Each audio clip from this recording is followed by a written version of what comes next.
Continuamos agora a leitura e estudo do livro Consolador, que é o Espiritismo na sua feição de Consolador prometido pelo Cristo, com aspecto científico, filosófico e religioso, explicado por Emmanuel durante estudos com Chico Xavier. Fraternidade. Os temas serão Lição de Jesus, Espíritos em Missão de Fraternidade, Amor ao Próximo, o Conselho Evangélico, Agressão Corporal, Fraternidade e Má Interpretação, Escola da Fraternidade, Indiferença Humana pela Fraternidade Sincera, Fraternidade e Igualdade, Fraternidade e Abnegação, Amor a Nós Mesmos. Questão 342. A resposta de Jesus aos seus discípulos, quem é minha mãe, quem são os meus irmãos, é um incitamento à edificação da fraternidade universal? Resposta. O Senhor referia-se à precariedade dos laços de sangue, estabelecendo a fórmula do amor, a qual não deve estar circunscrita ao ambiente particular, mas ligado a um ambiente universal, em cujas estradas devemos observar e ajudar fraternalmente a todos os necessitados, desde os aparentemente mais felizes aos mais desvalidos da sorte. Então, o que Jesus dizia? Que todos somos irmãos. Não existem fronteiras, não existem raças. A raça é uma só, a raça é a humana. E todos somos irmãos nessa raça humana e devemos ser solidários uns com os outros. Certo? Questão 343. Nas leis da fraternidade, como reconhecer na Terra o espírito em missão? Resposta. Precisamos considerar que o espírito em missão experimenta igualmente as suas provas no trabalho a realizar, com a diferença de permanecer menos acessível ao efeito dos sofrimentos humanos pela condição de superioridade espiritual.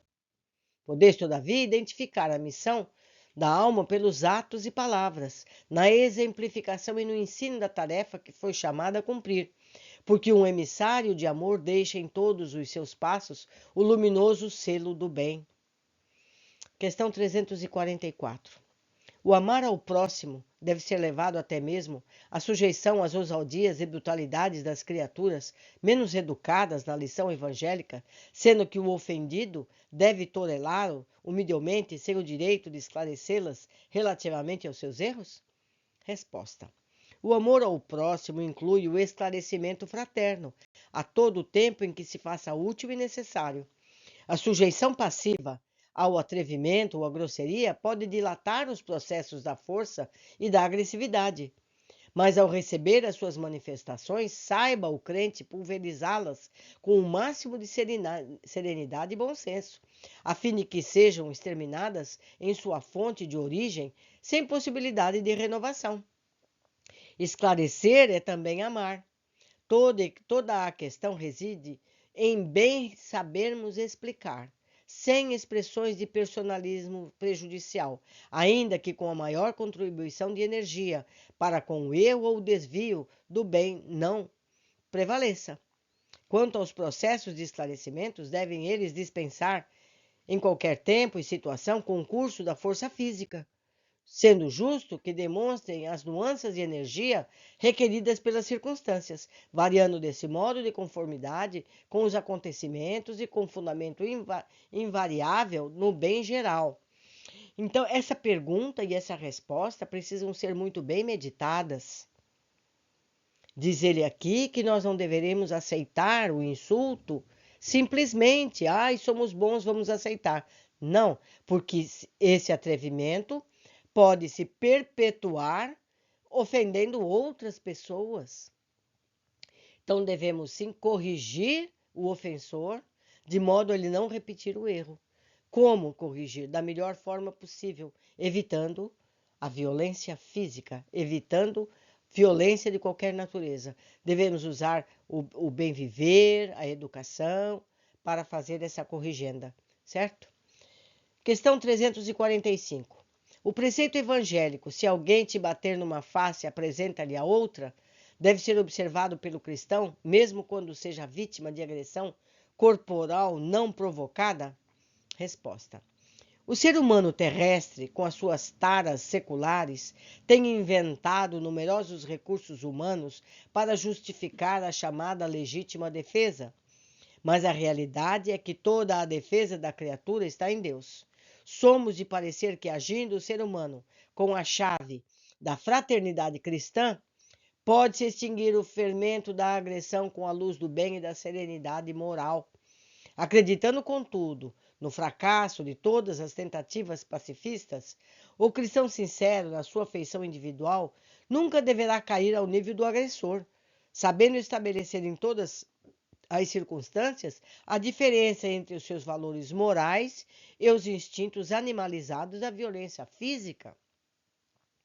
Então, o que Jesus está dizendo? Para a gente não revidar na mesma situação. Não é porque você levou um soco que você vai dar um soco igual. Não é porque você foi roubado que você vai roubar também. Certo? Há outras formas de se corrigir o agressor. Questão 346. Nas lutas da vida, como levar a fraternidade evangélica àqueles que mais estimamos, se por vezes o nosso esforço pode ser mal interpretado, conduzindo-nos a situações mais penosas? Resposta. De conformidade com os desígnios evangélicos, compete-nos esclarecer os nossos semelhantes com amor fraternal, em todas as circunstâncias desagradáveis da existência, como desejaríamos ser assistidos afetuosamente em situação idêntica à dos que se encontram sem tranquilidade, mas se o atrito dos instintos animalizados prevalece, naqueles a quem mais desejamos serenidade e paz, convém deixar-lhes as energias, pois de nossos esforços supremos em trabalho de purificação, na violência que escolheram, até que possam experimentar a serenidade mental, imprescindível para que se beneficiem com as manifestações afetuosas do amor e da verdade. Questão 347. A Terra é escola de fraternidade ou penitenciária de regeneração? Resposta. A Terra deve ser considerada escola de fraternidade para o aperfeiçoamento e regeneração dos espíritos encarnados. As almas que aí se encontram em tarefas purificadoras muitas vezes colimam o resgate de dívidas assaz penosas. Daí o motivo de maioria encontrar sabor amargo nos trabalhos do mundo, que se lhe afigura rude penitenciária, cheia de gemidos e de aflições. A verdade incontestável é que os aspectos divinos da natureza serão sempre magníficos e luminosos. Porém, cada espírito os verá pelo prisma do seu coração. Mas na dor como na alegria, no trabalho feliz como na experiência escabrosa, todas as criaturas deverão considerar a reencarnação um processo de sublime aprendizado fraternal, concedido por Deus aos seus filhos no caminho do progresso e da redenção. Questão 348. Onde a causa da indiferença dos seres humanos pela fraternidade sincera? Observando que há geralmente em todos os grandes entusiasmos pela hegemonia material de seus grupos, suas cidades, clubes e agremiações, onde se verifica a evidência pessoal? Resposta. É que as criaturas, de um modo geral, ainda têm muito da tribo, encontrando-se encarceradas nos instintos propriamente humanos, na luta das posições e das aquisições dentro de um egoísmo quase feroz, como se guardassem consigo indefinidamente as heranças da vida animal. Todavia, é preciso recordar que, após a eclosão desses entusiasmos, há sempre o gosto amargo da inutilidade no íntimo dos espíritos desiludidos da precária hegemonia no mundo, instante em que a alma experimenta a dilatação de suas tendências profundas para o mais alto. Nessa hora, a fraternidade conquista uma nova expressão no íntimo da criatura, a fim de que o espírito possa alçar o grande voo para os mais gloriosos destinos. Questão 349. Fraternidade e igualdade podem na Terra merecer um só conceito? Resposta.